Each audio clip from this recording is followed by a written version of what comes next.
Owen, why do we need a second runway at Dublin Airport? It's been pretty much a perfect storm for Dublin Airport over the last few years. A lot of thirst for access into North America, which isn't through the four main gateways. Big delay on the London runway. There isn't going to be any movement on that for quite a while to come. So Dublin has a big opportunity to grow fast. If they don't take it, the industry won't hang around. What are the economic benefits that we could see from this? I mean, have Dublin Airport put forward any sort of projections or figures? Do we know what benefits will come from investing 320 odd million in a new runway?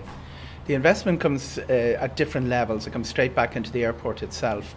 Processing passengers is very good for business. Retailers all over the world chase airports, not because they're enticed in, but because they see that passing captive trade as being very valuable. There are other important benefits.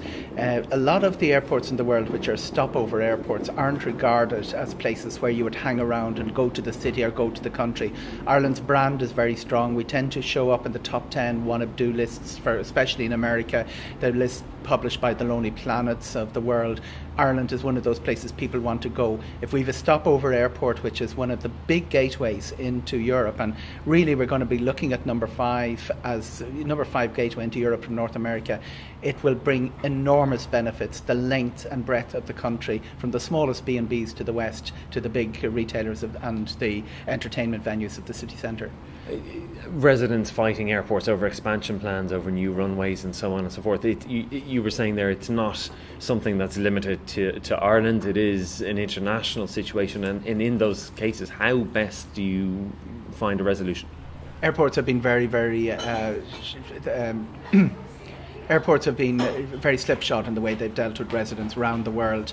They've created angst where there shouldn't be.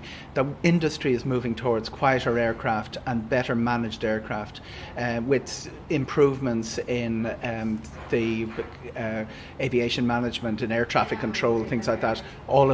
Everything will be speeded up, and the reason that aircraft have to hang around above cities will be removed.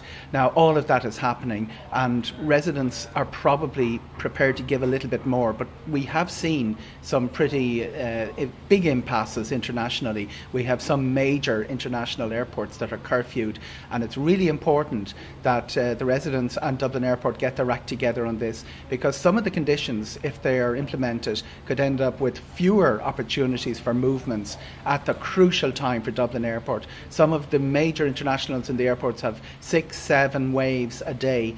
Dublin effectively has 1.5, and the big one is very early in the morning. Doesn't really matter how many slots you get at 3 in the afternoon. The action is all going to be from 6 a.m. and possibly 5 a.m. in the morning to 9 a.m. We need a lot of movement on those two runways then, if Dublin is to realise its expansion plans.